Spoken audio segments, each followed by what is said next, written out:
Kaya't maging maingat kayo sa inyong paglakad. Hindi gaya ng mga mangmang, kundi gaya ng marurunong na sinasamantala ang panahon, sapagkat ang mga araw ay masasama. Kaya't huwag maging mga hangal, kundi unawain kung ano ang kalooban ng Panginoon.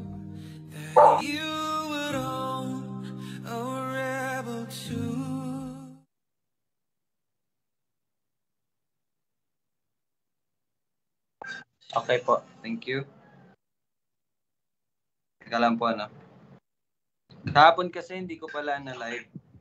So, nagkamali ako kahapon. Hindi ko napindot yung go live. So, ngayon, sinigurado ko na talaga.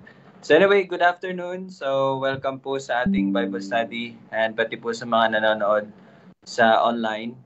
And so, simulan na natin. God willing, atin pong matapos yung verse 12, no? Ngayong hapon para next week ibang story naman po. And so lagi lang po talaga nating tandaan yung ating mga memory verses. Alam ko po na hindi po tayo masyado nakakapag recite, no? And so sana hindi po yun maging dahilan upang maging relax lang tayo, upang hindi na mag-memorize. Even po yung mga Bible reading natin, sana kahit na po na hindi na natin na monitor, hindi po yun maging daan ng kalaban upang malinlang po kayo na huwag na pong magbasa ng Bible. Bible reading is very important. Kasama po doon ang Bible memorization, kasama din po doon ang Bible studying, kasama din po ang Bible meditation, at lalong-lalo na yung application. So wag niyo po yun tatanggalin lagi sa inyong mga puso at isipan. And so, sa ngayon po, ako po ay naghahanda para po sa mensahe ng Panginoon sa darating na linggo. And so, meron po mga applications na habang naghahanda ako is, nakikita ko po talaga na nararapat na siyang gawin. And so, pero yun, medyo nahirapan po ako personally. Hindi ko alam kung paano siya i-implement, no? Pero related po kasi siya sa yung pagiging iglesia. I mean, sana po natatandaan niyo yung mga previous na mga messages sa Lord's Day na ang iglesia po talaga isa pamilya po talaga siya. Okay? And so, personally and frankly speaking, kulang po talaga tayo doon sa application na yun. Alam ko po na magkakakilala na tayo. Tayo po ay magkasama na for 2 years and tayo po ay nagsisimula na sa 3 taon natin by the grace of God. Pero ayun nga po, no, siguro kulang talaga tayo nung yung application natin bilang pagiging pamilya na kiniklaim pa naman natin na tayo po ay kabilang sa isang iglesia. So bakit ko po ito yung nasasabi? Kasi nga po inaaral ko po yung Acts, yung mga gawa. Kung babasahin niyo rin po yung mga gawa, makikita niyo doon kung paano ba namuhay yung mga believers bilang iglesia. Doon niyo po talaga makikita yung pagiging pamilya nila, yung pag-ibig talaga na tunay, no? Hindi pag-ibig na dahil magkakilala, hindi pag-ibig dahil magkakasama, but pag-ibig na nagmumula talaga sa Panginoon. So tama po talaga yung laging sinasabi sa salita and even yung reminder po ng ating mga kapatid na mga nauna na sa atin na yung pagbabago talaga ng isip sa pamagitan ng salita ng Diyos. Kasi nga po kung hindi talaga natin to laging inaaral ang salita, hindi po natin malalaman kung ano po ang kalooban ng Diyos. And so, personally, nakikita ko po talaga yung direction kasi kailangan talaga na natin na gawin iyon, kailangan na natin talaga i-apply. Let us be a family, no? Hindi lang po yung acquaintances lang, hindi lang po yung magkakilala lang. So, dito ko na po muna sasabihin, actually ngayon habang sinasabi ko to kinakabahan ako, hindi ko po alam. Sa akin personally, malaking challenge talaga siya. Ano ba yung sinasabi ko? Ano ba yung tinutukoy ko?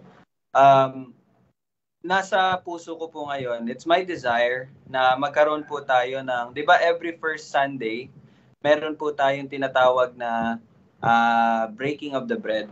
'Di ba? Yung pag-alala po no sa pagkamatay ng Panginoon. And so naalala ko lang din po yung sa Bible study natin sa Corinthians, yung letter po ni Pablo sa mga taga-Corinto. Kung mapapansin niyo po doon, nagtitipon-tipon talaga sila, no? Kumakain talaga sila together. So one of the application na naisip ko is every first Sunday po magkakaroon tayo ng lunch together. And hindi lang po siya normal na lunch together, but ano siya, yung Lord's Supper.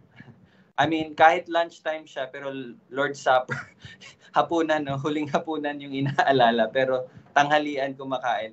But anyway, joking aside, ang ibig ko pong sabihin is magkakaroon tayo yung ano talaga, yung pag-alala na, di ba yung normal na ginagawa natin, bread and wine, and then distribute, and then kain, inom, and then tapos na. So naisip ko na tatanggalin na natin yun sa morning, but gagawin natin yun during the lunchtime. So yung lunchtime po na mangyayari is hindi lamang po siya yung kainan, usapan, but dun po magkakaroon yung tinatawag po na family time. Kasama po dun yung pag-alala po ng kamatayan at paghihintay sa pagkabuhay muli ng ating Panginoong Jesus. So yung sacrament po ng breaking of the bread, kasama po doon yon. So ano bang gagawin natin? So it's my desire na magkaroon po tayo ng family time. Ano ba ibig sabihin ng family time? Yung family time po is ito yung time na kung saan we will be open sa isa't isa. Magkakaroon talaga tayo ng, alam mo yun, yung kung anong ginagawa talaga ano talaga yung design ng family. And that ang design po ng isang family is namumuhay sila under the authority of God. Namumuhay sila sa kung ano ang kalooban ng Diyos. And so kasama po dyan is, again, wala nang iba but ang salita ng Panginoon. At ano ba ang nasa salita ng Panginoon? 2 Timothy 3:16-17, ito ang nagtuturo sa atin. Kasama dyan yung pagsaway at pagtutuwid and yung pagsasanay. So ano pong ibig kong sabihin? So doon po tayo magkakaroon ng time in which i-deal talaga natin yung bawat isa. Okay? Ano po ibig ko pong sabihin i-deal? Yung mga bagay na napapansin natin sa bawat isa. For example, sa family, no? Sa isang pamilya, may napapansin ka na, o Siren, parang mas mahaba na yung oras mo sa panonood, nagpupuyat ka sa panonood. Kumbaga, yan yung time na sasabihin mo yun. Na? Yun yung time na magkakaroon kayo ng heart-to-heart na pag-uusap talaga. And for the purpose of repentance, for the purpose of pagsaway, for the purpose ng pagtutuwid sa bawat isa. And again, hindi lang po yun. Kasama po dun yung pagtuturo at pagsasanay. Okay? Pero nakikita ko po talaga yung need na magkaroon na talaga tayo ng pag-deal talaga sa mga bagay-bagay. Okay? Kasi alam ko po, di nyo man po alam, pero alam ko po, meron tayong mga, siguro sabihin natin, for example, meron kang hinanakit towards your parents, or yung parents mo may hinanakit towards you, or may na-observe ka na ginagawa ng mama mo, papa mo, mga anak mo na hindi siya tama. So, kaya lang hindi natin nako-confront. Naintindihan niyo po yun. Hindi natin siya nadideal. Okay? So, it's my desire na magawa na po natin yun as a family. Naintindihan niyo po yun. So, magsisimula tayo ngayon kasi kakaunti pa lang tayo, so magagawa natin siya. Pero God willing, if alam niyo yun, if maging handa na po tayo by the grace of God, ito, I believe it is the way of the Lord para maging mature na po yung iglesia niya dito sa Kapkabin. Tayo po yung magkakasama na for 2 years, and ako po bilang isang nag-aaral lang din ng salita, yung pagbabago ng isipan, nakikita ko kasi na hindi lang kasi tayo dito eh. Hindi lang kasi ganito ang ating ginagawa dapat. Naintindihan niyo po yun? There must be meron talaga dapat yung pagmamature. And part of that is pagdidil talaga muna, paglilinis talaga muna, pagdidisiplina. Kasi hanggat hindi po natin dinidisiplina ang bawat isa, we will never come to the point of maturity. Okay? Hindi tayo makaka-move on. Naintindihan niyo po yun? Kung hindi natin malalabas yung mga bagay na humahad lang sa atin. Okay? And so, ito po ay magiging parang tawag dito, model sa mga bawat pamilya. And then, time will come, God willing, kapag handa na yung mga tatay, magkakaroon na ng by family na, hindi na yung corporate, hindi na yung lahatan. Naintindihan niyo po yung sinasabi ko po. Ngayon kasi wala pang maglilid eh. Hindi ko naman sinasabi na, for example, si Daddy or si Tito Bong, I think, siguro sila masasabi nila, hindi pa nila alam kung anong gagawin. And kahit ako, hindi ko pa masyadong alam kung paano ito gagawin. Pero we need to, kailangan na talaga natin i-apply ito. Intindihan niyo po yun. So, yan. Kaya habang naghahanda po ako kanina, mula kagabi, natagalan na naman ako matulog kasi nga, lagi ko talagang iniisip and pinagpipray, isip naman ulit. And so, ayun po, personally sa akin, mabigat siya. Pero excited ako kasi, ayun nga, it's part of the Lord's leading through His Word. Okay? So, ihandaan nyo lang po yung mga sarili ninyo. Diyan na po tayo magkakaroon talaga dito na po talaga magsisimula yung pagtutuwid. Confrontations talaga. Meron talagang masasaktan, merong mapapagalitan, merong mahahayag yung mga sekreto. Doon talaga yan, malalabas talaga po yan. And I remember nung nagkakaroon po ng preaching sa James, Book of James. Natandaan niyo po yung chapter 5. Ewan ko lang kung natandaan nyo. Sinabi ko po talaga ito sa congregation. Sabi ko, it's my desire na magawa natin yun. Ano ba yung tinutukoy mo, Rael? James 5, yung di ba pag may sakit ang isang tao, kailangan niya tawagin yung mga elders, di ba? And magpe-pray sa kanya and i-confess niya yung lahat ng kanyang mga kasalanan ginagawa. So that he will be healed or she will be healed. You see? Kasi po, hindi ko na kayang makita yung mga kapatid na namumuhay na ganun pa rin, no? Masakit po talaga sa puso ko na ganun, na walang growth na nangyayari. Wala lang, every day is a cycle of life. Cycle ng normal life. Ano 'yon? 'Yan ang ibig sabihin. Magigising ka, wala kang ginagawa. Okay, nag-aaral ka, pero doon po natatalo doon sa, natandaan niyo yung 2 Peter, 'di ba? Tustusan ninyo ang inyong pananampalataya ng kabutihan or moral excellence, ibig sabihin pag-obey, at ang kabutihan ng karunungan, knowledge, ang karunungan ng pagpipigil, di ba? Self-control. Doon kasi tayo natatalo lagi eh. Kumbaga, nag-aaral tayo, alam natin yung katotohanan, alam natin yung tama, alam natin dapat, pero doon tayo lagi natatalo sa pagpipigil, self-control. Bakit? Kasi pinipili pa rin natin ang maling bagay. Intindihan niyo po yun? And so, I think there's a need talaga na gawin niyo yun. And ako po, tinatanggap ko na po yung pagiging pastor dito. Kasi, nakikita ko po talaga yung leading sa akin personally. And it's really my heart's desire na yon, maging pastor. I mean, to lead. Ano bang trabaho ng pastor? Ako po ay under shepherd lamang na tinatawag kasi isa lamang po ang ating good and great shepherd, and that is the Lord Jesus Christ. And ako, under shepherd lamang po ako. Ibig sabihin, lang ako, kumbaga, servant lang din ako. Na kumbaga, nagre-represent lang sa totoong shepherd. Tindihan niyo yun? And it's my task to lead you, kung kayo man ay tupa ng Panginoon, it's my task to lead you kung ano man po ang kalooban ng pastol. Naintindihan niyo po yun?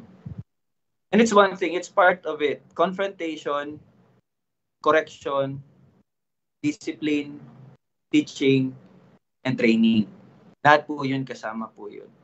So, malaking siya sa akin. Kasi, first, unang-una, dapat sa akin yun nakikita. Naintindihan niyo po yun? Unang-una, dapat ina-apply ko yung mga bagay na yun. Okay? So, sinabi ko po yun para makapaghanda po kayo. God willing, magagawa natin siya next month sa first Sunday, kasi first Sunday yun ginagawa eh. Diba yung sacrament, yung the Lord's Supper, every Sunday siya nangyayari. Every first Sunday. And then dagdag ko lang din po, evangelism, it's really my heart's desire to evangelize. Kaya lang ang nagiging hindrance lang din po sa akin is nagkakaroon ako ng hesitation paano i-present yung gospel. Kasi nga, yung transition sa old na way na pag-present and even yung reformation na style, yun, kaya natagalan ako. Sabi ko, di ba, June, mag-share na ako, April, mag-share na ako, pero yun nga, hindi ko pa talaga siya ma-form sa aking, paano ko i-share yung gospel. Parang ganun po. Pero yun, nakatulong po yung pagpunta natin sa conference, sa Strange Fire.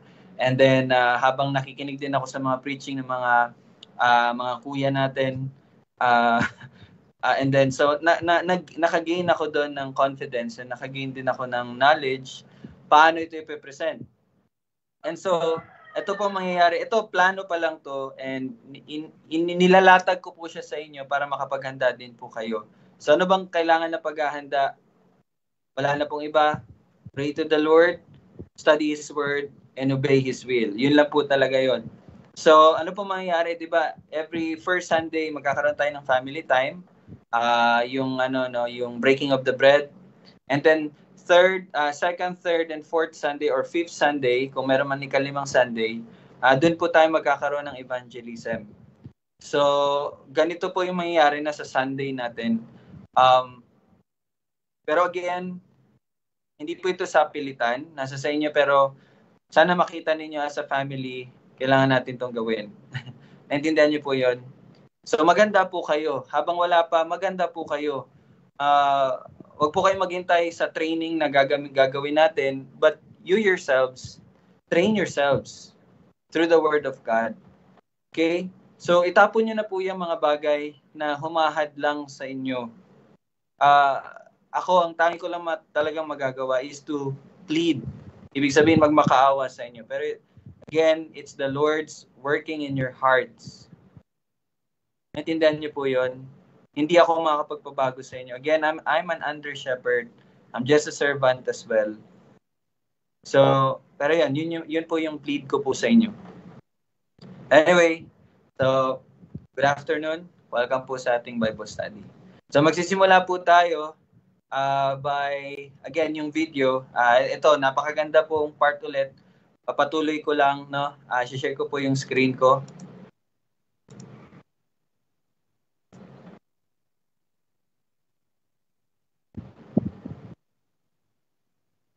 Teka lang. Hindi kaya ni computer. Okay, please, makinig po tayo, no?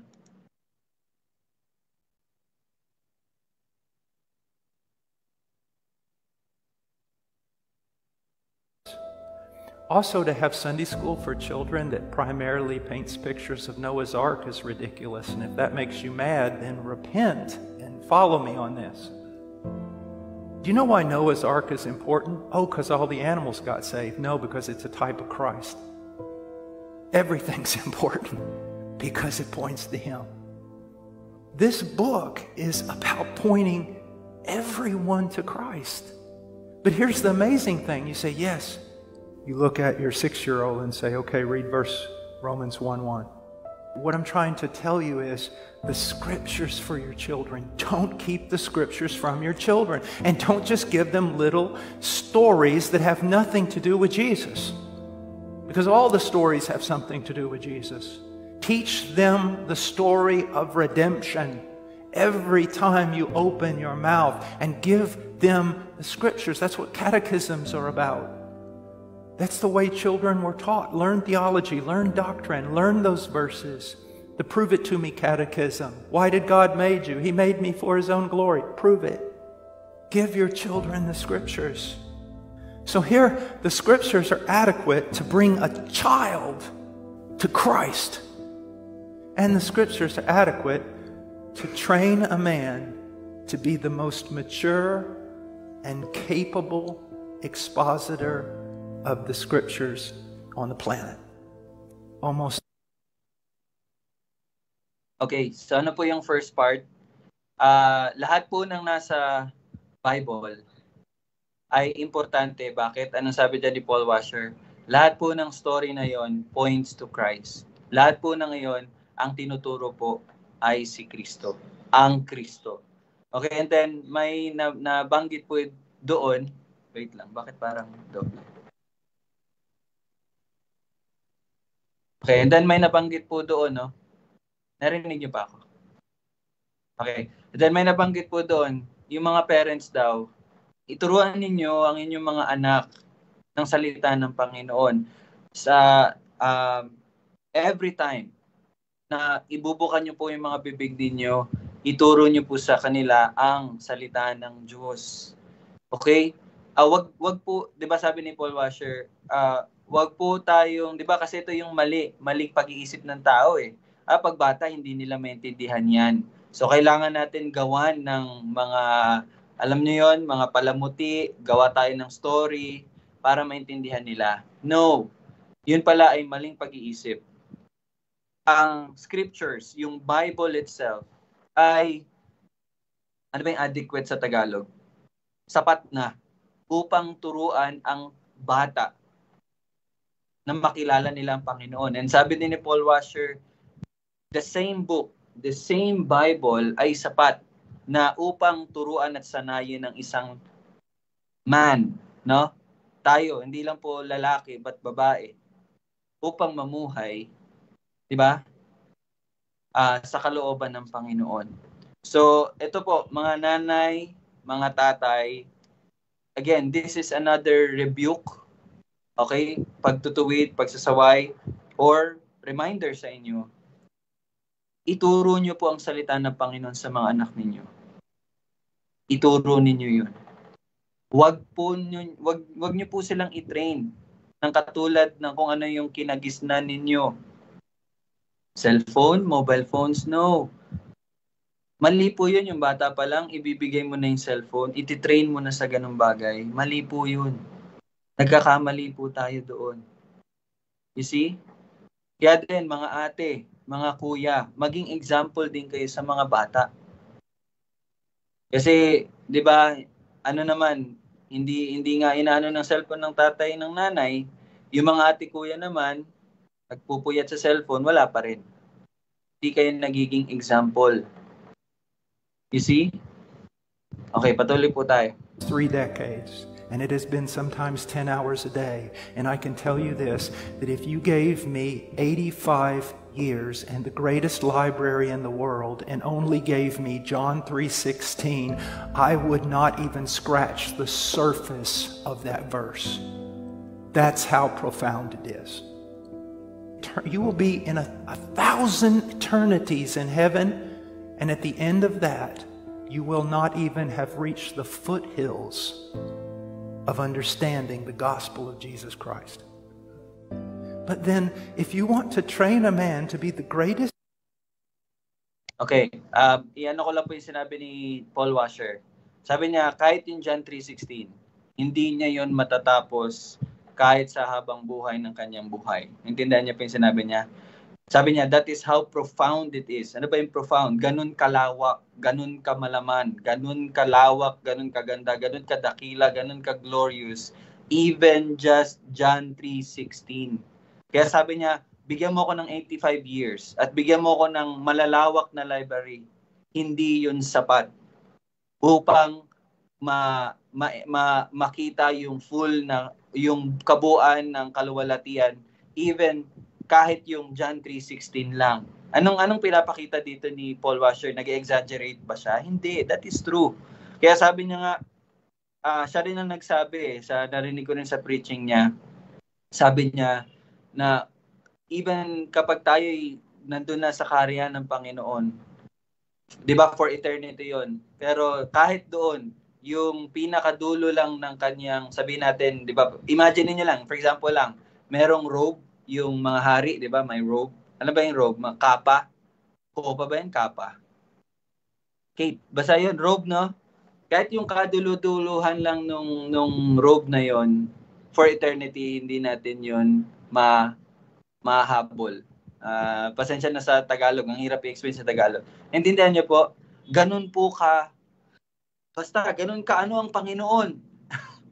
You see? Kaya wag po kayong mag-iisip na basa ko na yan, John 3:16, alam ko na yan. Skip na ako, John chapter 4 na ako. No? That's wrong. That's very wrong. Okay, last part na po ito. Scratch the surface of that verse. That's how profound it is. You will be in a 1,000 eternities in heaven, and at the end of that, you will not even have reached the foothills of understanding the gospel of Jesus Christ. But then, if you want to train a man to be the greatest missionary or the greatest preacher, it's the very same book. That in itself shows you the power of this book. If you only could realize how much time you're wasting and how you're going to regret this later and how you should give yourself to this, things that are productive. Or, oh son, this relationship, friendship, you need to be careful with it. It's dangerous. Oh son, if you could only see through the eyes of your old father. Many of you have been in that place, both fathers and mothers. And why are you doing it? That it may be well with them and with their sons forever. You want so much for them. And hopefully, when I'm saying this, you're not thinking about, yes, I want my son to be a professional, I want him to be a doctor, I want him to be a football player, I want my daughter to be this or that. Hopefully, you're not that trite. Hopefully, you're thinking, I want my son to be godly. I want my daughter to be godly. I want them to know the joy and the prosperity of a sense of God's pleasure. If you're genuine. Okay, dito po tayo magtatapos. So, napakaganda no, ng sinabi ni Paul Washer. Una, sinabi niya, ganun kalawak, ganun kadakila ang Panginoon. And so, ayun, sinabi niya na maging maingat tayo no, sa pagsasayang ng oras natin. Maging maingat po tayo sa pagtatapon ng oras natin. And it's the same thing every time na nagpapaalala po ako. Huwag na po nating sayangin yung oras natin sa mga walang kabuluhang bagay. Diba? May sinabi siya doon, relationships, or even yung mga hobbies ninyo. Those are yung mga, anything na related po sa mundo na ginagawa pa rin natin. Yon ay mga walang saysay na bagay. Okay? And then, sabi niya din, dapat ito yung maging desire ng mga tatay-nanay. You want your son to be a godly man and a godly woman. Hindi po yung, gusto ko yung anak ko maging mayaman, maging successful sa buhay. Well, yes, that is good. Pero ano ang mabuti na maging doktor sila, maging engineer sila, maging accountant sila, maging presidente sila without Christ? It is nothing. Yun po dapat ang naunawaan at naintindihan ninyo. You see? Okay. So, yun lang po, no? Magpapatuloy na tayo sa ating book study. So, bakit ko po ito ginagawa? Bakit po ini-insert ko po itong video? Kasi nga po, ayun, hindi po natin pinapanood yung sinishare ko. Siguro may nanonood pero kaunti lang. Pero maganda kasi siya na mai-share at mai-explain din sa inyo. Okay, anyway, tayo po ay magpatuloy sa panalangin. Let's pray. Our Father in heaven, O Lord, salamat po sa pagsisimula. Salamat, Panginoon, sa tamang pagpapaalala mo po sa bawat isa. And Lord, I believe na ang mga binigyan mo ng pandinig, sila ay nakakarinig ngayon. At sila po ay susunod sa iyo, Panginoon. Salamat, O Diyos, dahil ang pagsunod namin ay sa pamagitan mo lang din. Kaya sigurado ang pagsunod ng iyong anak. Sigurado ang papamuhay ayon sa kalooban ng iyong anak. Dahil ikaw ang may gawa nito, O Diyos. At Lord, patuloy mo kaming turuan at paalalahanan at ituwid at sanayin sa pamagitan ng iyong salita. Sa aming pag-aaral, Panginoon, Ikaw ang nag-iisang guro.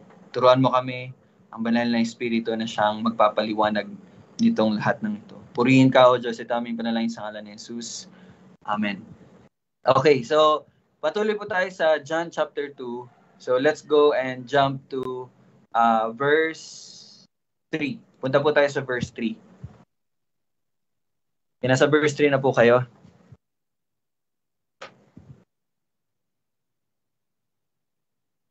Okay, so ano pong sabi sa verse 3? Nang magkulang. Okay, short review. So kahapon po wala po yung live, so pasensya na po, no. And ito po yung short review sa nabasa natin sa verses 1 and 2. Doon po natin mababasa na nasa isang kasalan po, no, ang Panginoong Hesus kasama ang kanyang mga alagad, and nandun din po ang kanyang ina na si Maria, at mamaya mababasa nyo sa verse 12 na kasama din po ang mga kapatid ng Panginoong Hesus. Okay? So kumbaga doon po napag-usapan natin kahapon na ito pong kasalan na ito, malaki po yung chance na kakilala lang din po nila yung kinakasal. Okay? And so, again, marami tayong napag-usapan kahapon at isa doon yung alak. Okay, sana naging clear na po yun. So, review ko lang po, no, bawal po ang paglalasing. Okay, bawal po ang paglalasing.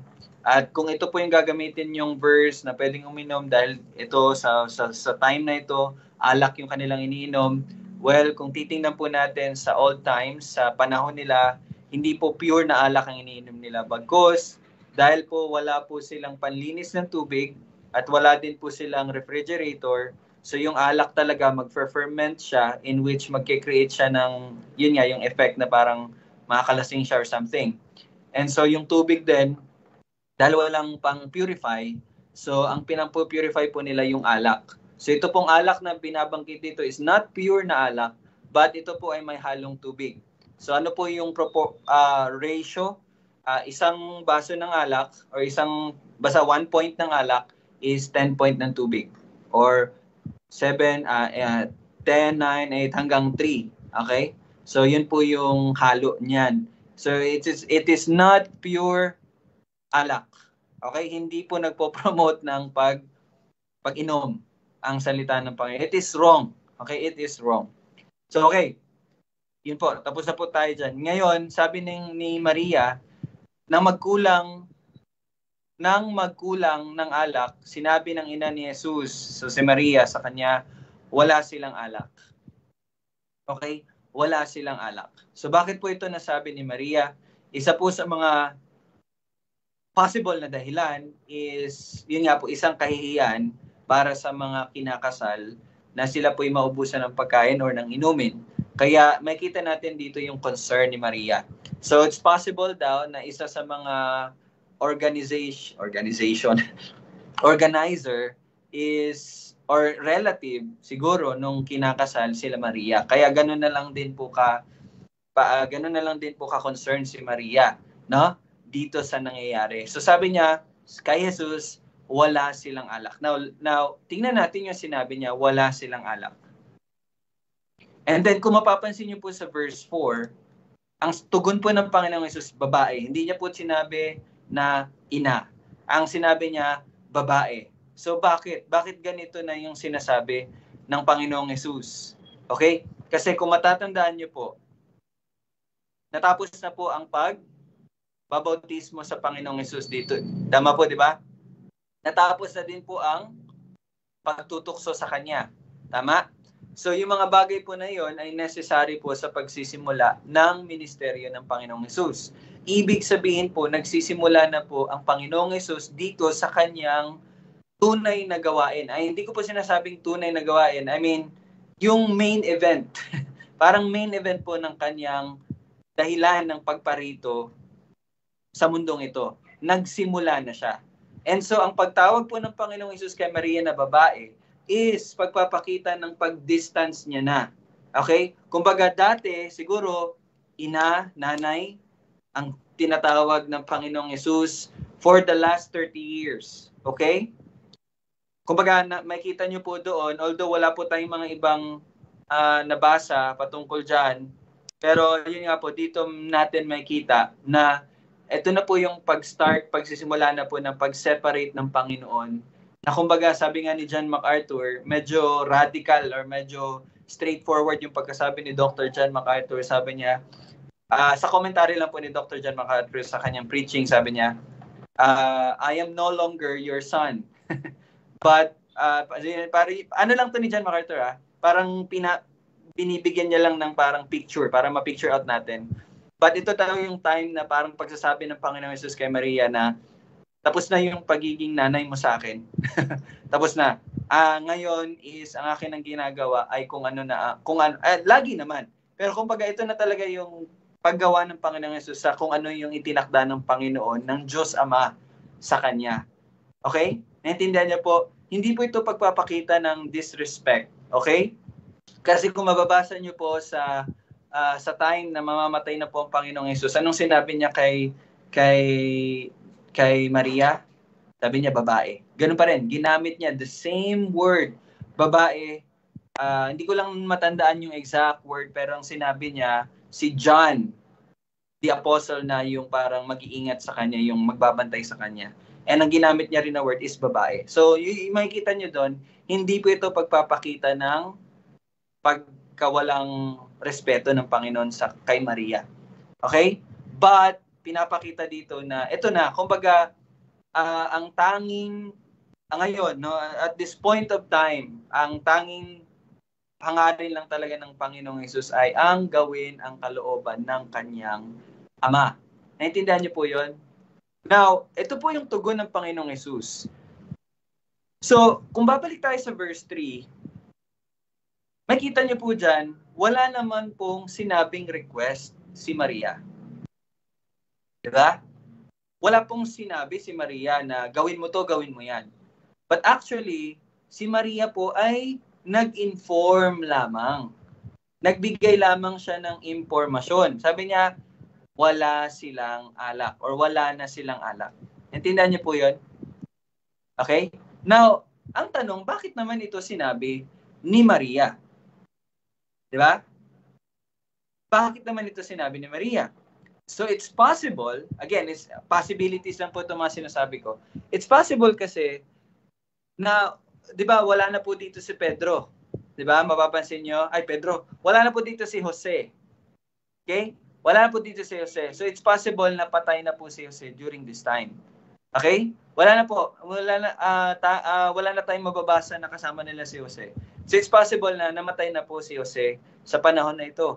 And sino po ang papalit bilang or tatay sa pamilya kapag wala ng tatay? Siyempre, ang panganay na anak. At sino ba ang panganay na anak ni Maria? Ang Panginoong Jesus. So it's possible na sa mga panahon na wala na po si Jose, ang laging hinihingan or sinasabihan ni Maria is si Panginoong Jesus. Yung mga concerns ba, no? And by the way, wala pa pong ginawang milagro ang Panginoon. For the last 30 years, wala pong ginawang miracle ang Panginoong Jesus. Bakit? Kasi kung babasahin niyo dyan sa chapter 2 ng John, sinabi po ni John the Apostle, ano yun? Verse 11. Tingnan niyo po sa verse 11. Anong sinabi ni John the Apostle sa verse 11? Ginawa ito ni Jesus ang una sa kanyang mga tanda. This is the very first.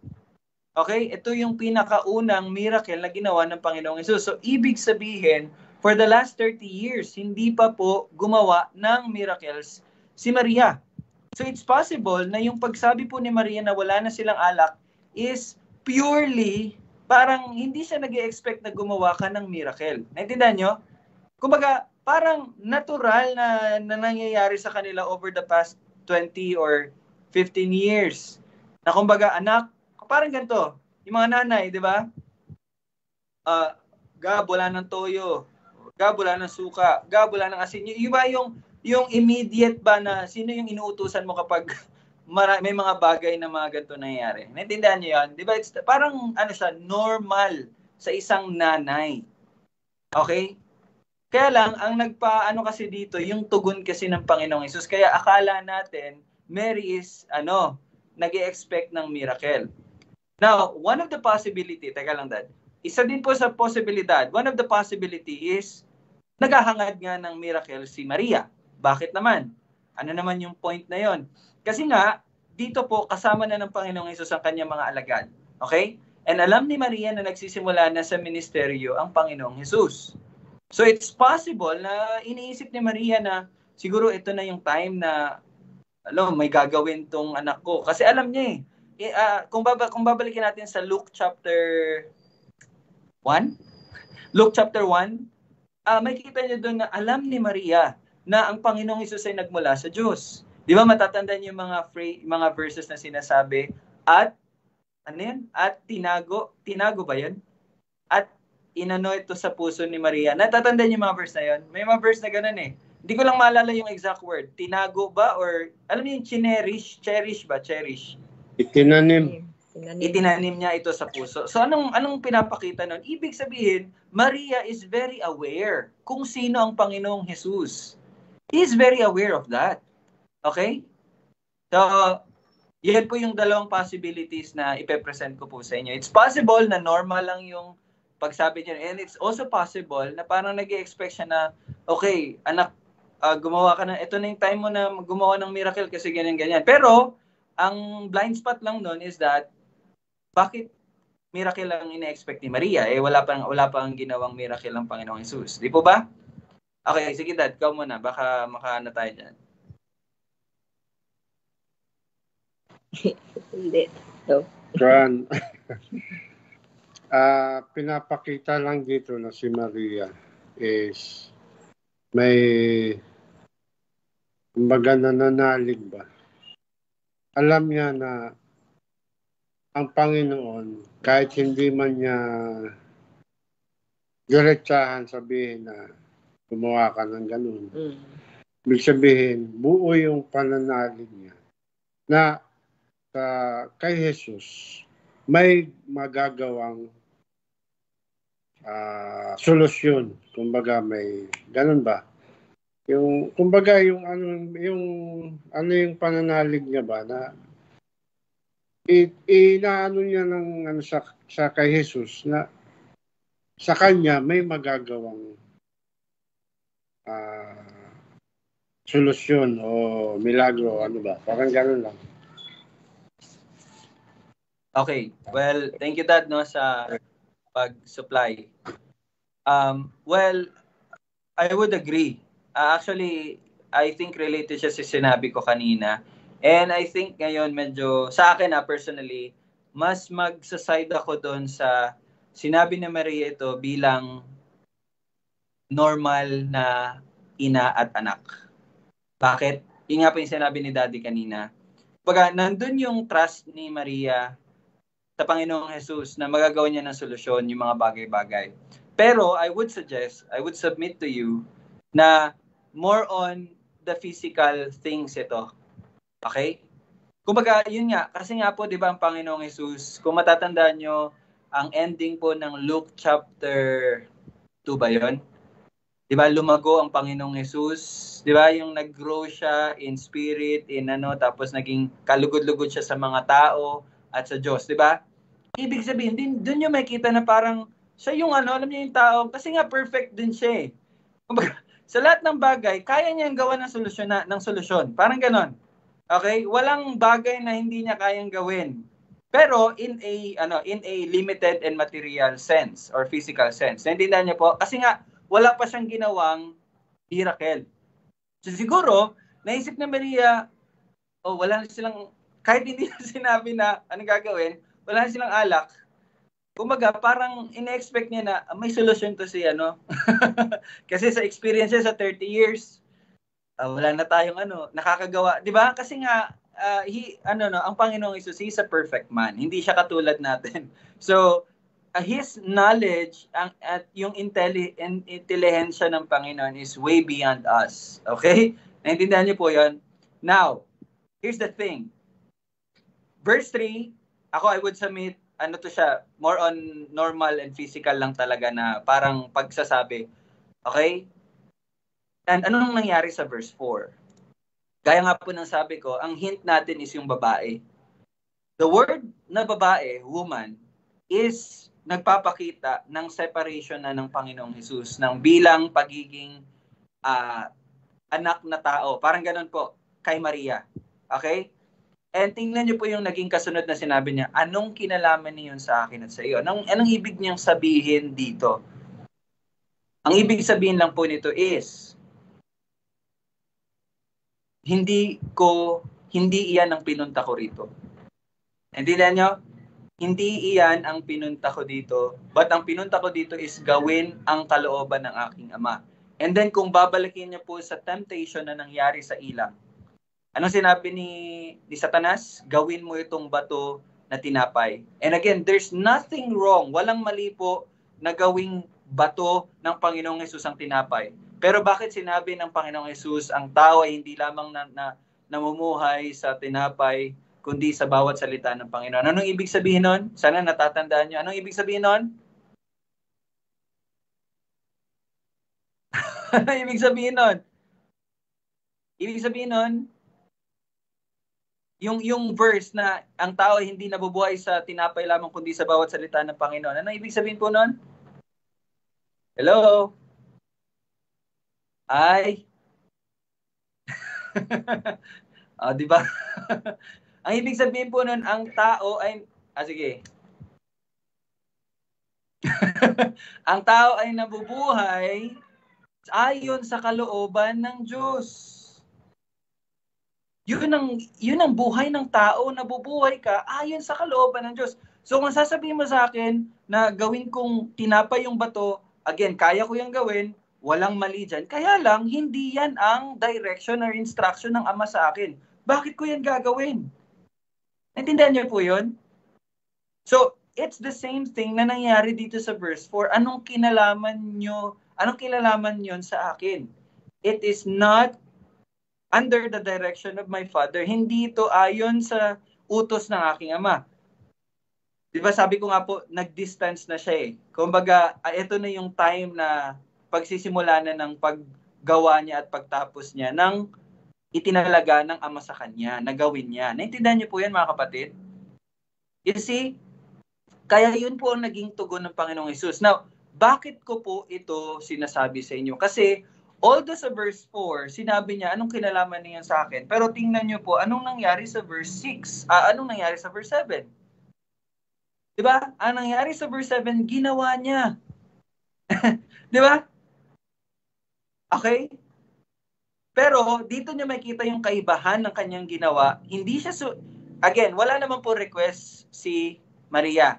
Okay, nalilito na kayo. Wala naman pong request si Maria, diba? Wala siyang request. Wala siyang request. Pero dito nyo makikita na yung ginawa niya is parte, yun na po talaga ang kalooban ng Ama.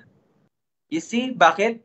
Bakit yun ang kalooban ng Ama? Tingnan nyo po sa verse 11. Ano pong naging resulta ng ginawa ng Panginoong Hesus?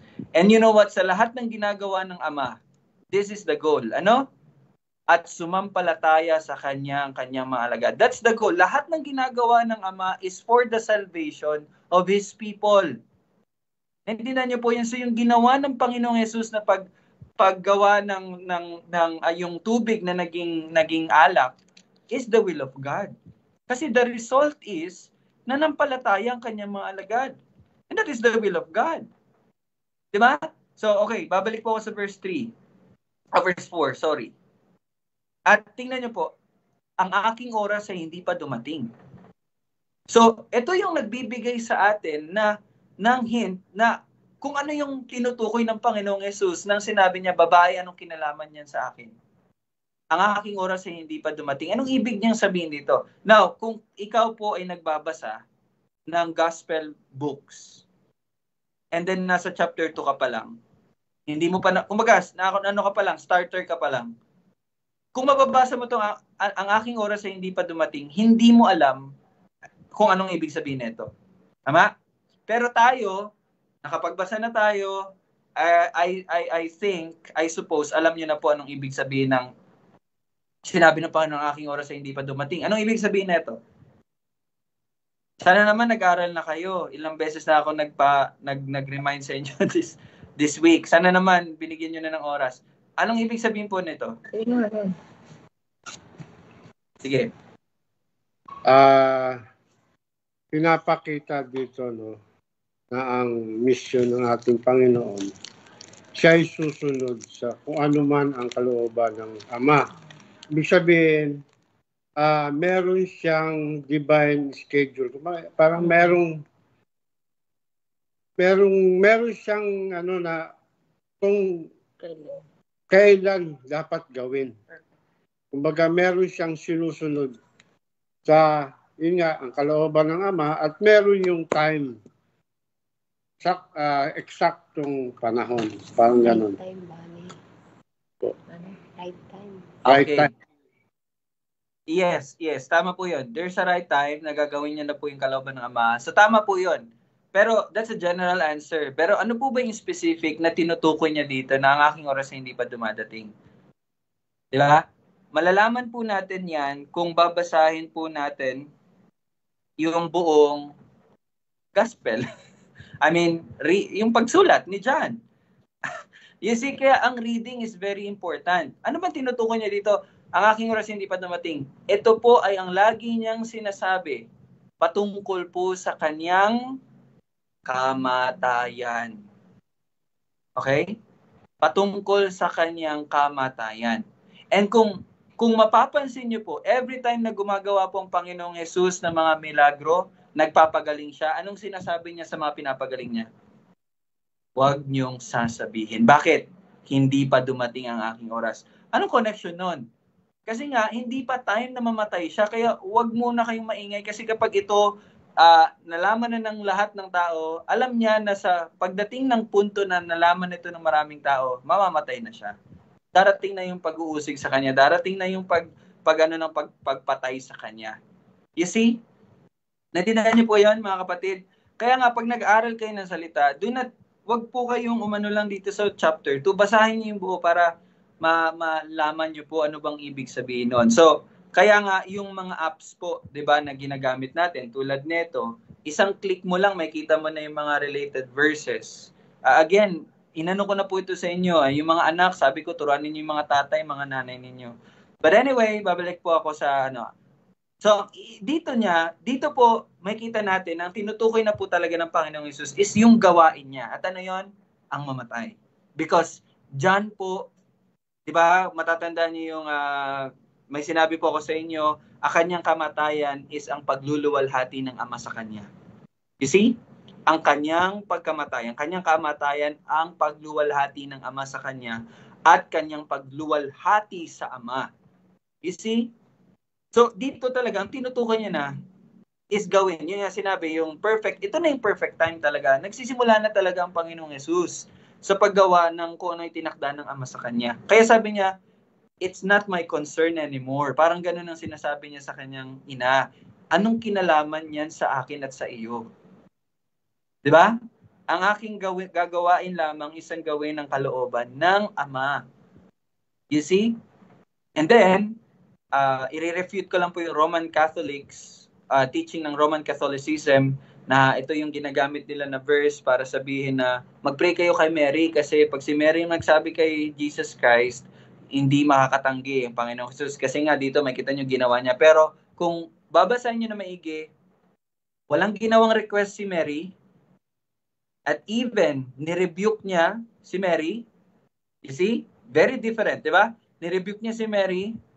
And even, verse 5. Anong sinabi ni Mary sa verse 5? Gawin ninyo anumang sabihin niya sa inyo. Anong pinapakita nito? Kumbaga, nag-submit po si Mary sa sinabi ng Panginoong Hesus sa verse 4. Parang, oo nga pala, sige. So, kayo mga servants, gawin nyo kung anong sasabihin niya. Ibig sabihin, sa kanya kayo makinig. Naintindihan niyo yun? Hindi yung sinuturo ng Roman Catholicismo na, mag-pray kayo sa akin kasi pag sinabi ko yan kay Jesus Christ, gagawin niya. So you see, yung twisting ng salita ng Panginoon. Nakita niyo po yun? Gawin niyo ang anumang sabihin niya sa inyo. Sa kanya kayo makinig. Okay? Wala na pong ibang sinabi si Mary. Okay? He understood. No? As she understood. Naintindihan niya. Okay? Naintindihan niyo po yon. And again, gagawin ko rin po ito. Itong mga lingkod po na ito, hindi po ito yung mga disciples. Okay? But yung mga lingkod na ito yung mga servants sa kasalan. Hindi po ito yung mga alagad. Hindi po ito yung mga disciples. Okay? So, patuloy tayo. Anong oras na? 26. Verse 6. Doon ay mayroong 6 na tapayang bato para sa kaugaliang paglilinis sa mga odyo na naglalaman ang bawat isa ng 2 o 3 bangang tubig. So, from verse 5, nagkaroon na ng shift. Dinescribe na ni John. Ano yung meron doon? Ano ba itong tapayang bato para sa kaugaliang paglilinis? Hindi po ito yung lilinisin mo yung kamay mo bago kumain, but ito po ay ginagamit para sa ritual nila ng mga Hudyo, na bago ka kumain, dapat hugasan mo muna yung kamay mo. Ito po yung mga lalagyan ng tubig na ginagamit para sa ritual na iyon, na paglilinis. Okay? Yung ritual na paglilinis. Now, anong ginawa? So, ibig sabihin, hindi ito yung lalagyan ng wine. hindi ito yung lalagyan ng alak. Pero, verse 7, sinabi sa kanila ni Jesus, dito na, makikita nyo na, punuin ninyo ang tubig, ng tubig ang mga tapayan, kanilang pinuno ang mga ito hanggang sa labi. Okay? Now, makikita nyo dito, pinapuno ng Panginoong Jesus. So, hanggang labi, kumbaga, punong-puno talaga yung barrel, punong-puno yung lalagyan. Okay? And isa sa importance nito is para wala pong masabi yung iba na inaluan niyan inaluan niya ni Jesus ng alak kaya naging ganon. Hindi. But makita niyo dito, tubig to, purely punong-puno hanggang labi, no? Bottleneck, parang ganon ba, no? Punong-puno talaga. And in verse 8, sabi niya sa kanila, kumuha kayo ngayon at inyong dalhin sa pinuno ng handaan at kanilang ang dinala. So makikita niyo dito, very quiet, very subtle, walang ginawang ano-anong Panginoong Jesus. Basta sinabi niya lang, punuin ninyo, tapos magdala kayo doon. At anong nangyari? Verse 9. Nang matikman ng pinuno ng handaan ng tubig na naging alak, at hindi niya alam kung saan ito nanggaling, subalit nalalaman ng mga lingkod na kumuha ng tubig, tinawag ng pinuno ng handaan ang lalaking bagong kasal. In verse 10, sabi niya, at sinabi sa kanya, ang bawat tao ay unang naghahain ng mataas na uring alak, pagkatapos ay ang mababang uring alak kapag ang mga panahuin ay nakainom na. Subalit hanggang ngayon ay tinabi mo ang mabuting alak. So, parang binigyan po ng, binigyan ng praise, parang kinomend ba, uy, wow, grabe ka ha. Di ba yung sa pauna lang yung mga best. Tapos pag nakainom na lahat, yung mga mabababang uri ng alak, pero ikaw hanggang ngayon mataas na uring alak pa rin yung inaano mo, no? Pero hindi nila alam. Ito yung isang bagay na dapat nyo malaman, mga kapatid. Hindi nila alam yung ginawa ng Panginoong Jesus. Bakit? Kasi nga, hindi pa iyon yung oras. Hindi pa yun yung oras para malaman ng karamihan. At para kanino niya yun ginawa? Para kanino niya ginawa yung unang miracle na ginawa ng Panginoon Jesus. Verse 11. Ginawa ito ni Jesus, ang una sa kanyang mga tanda, sa kanan ng Galilea, at ipinahayag ang kanyang kaluwalhatian. Kanino? Siyempre, yung mga nakita. At sumampalataya sa kanya ang kanyang mga alagad.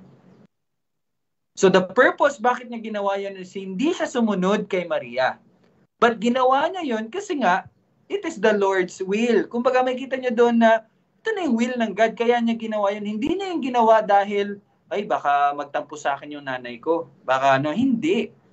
Ginawa niya yun because ito yung kalooban ng Ama. And the result will confirm na ito yung kalooban ng Ama. Ano yung resulta? Sumampalataya sa Kanya ang Kanyang mga alagad. But take note, meron din pong isang grupo ang nakaalam nito, pero hindi sumampalataya. Sino? Sino yung isang grupo na nakakita, nakaalam, na hindi sumampalataya?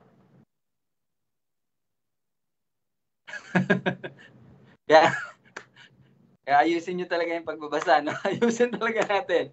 Sino? Sino yung grupo na nakakita pero hindi nanampalataya?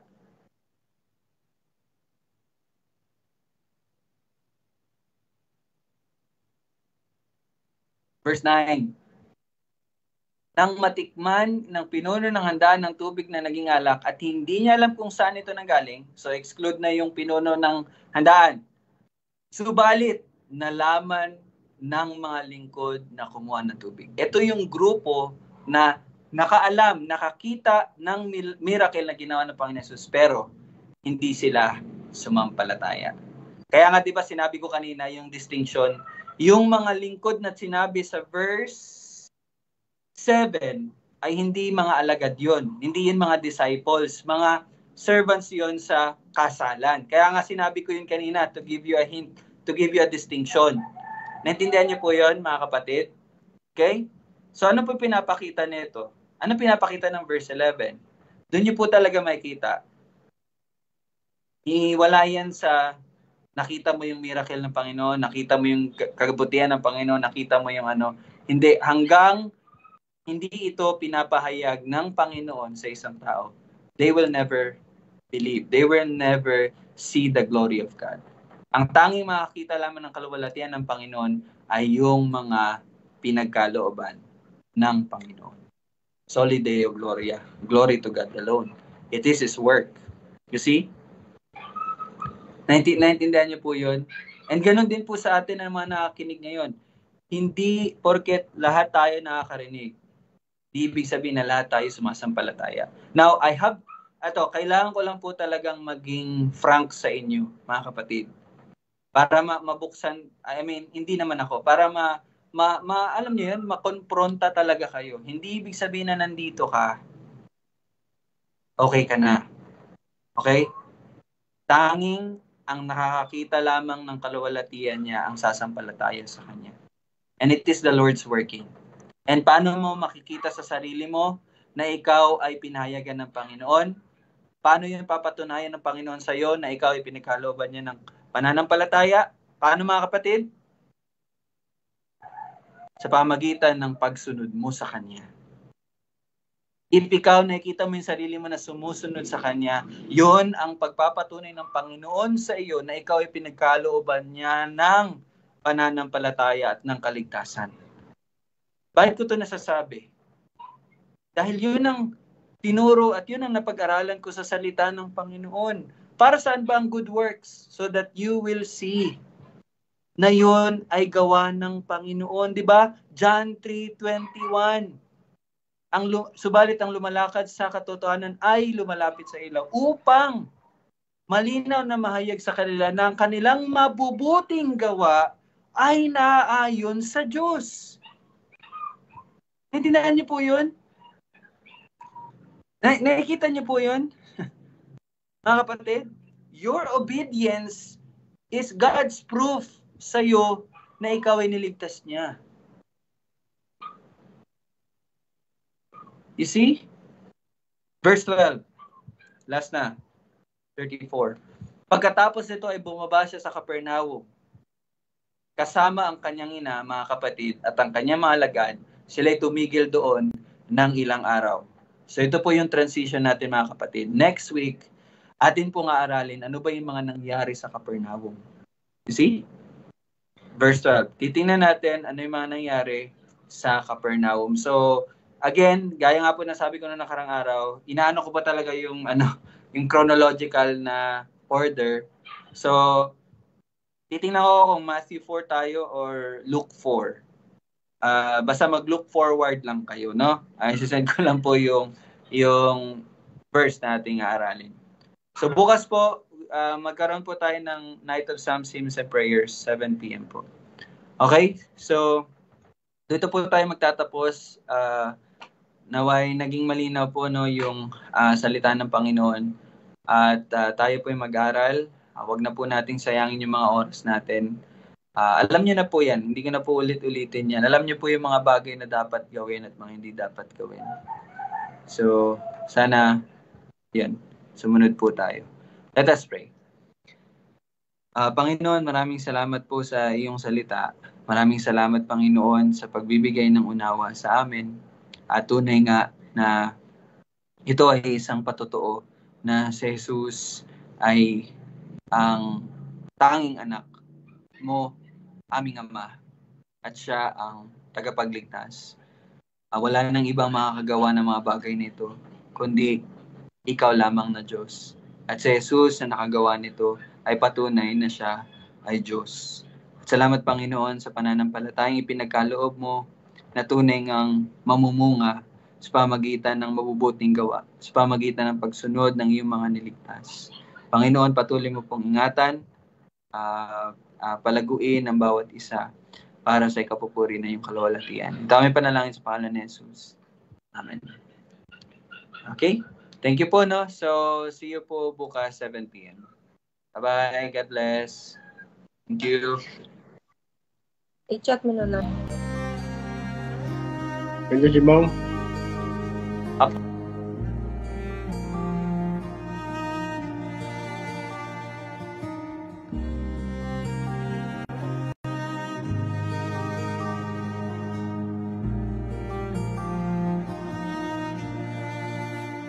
once was lost in darkest night.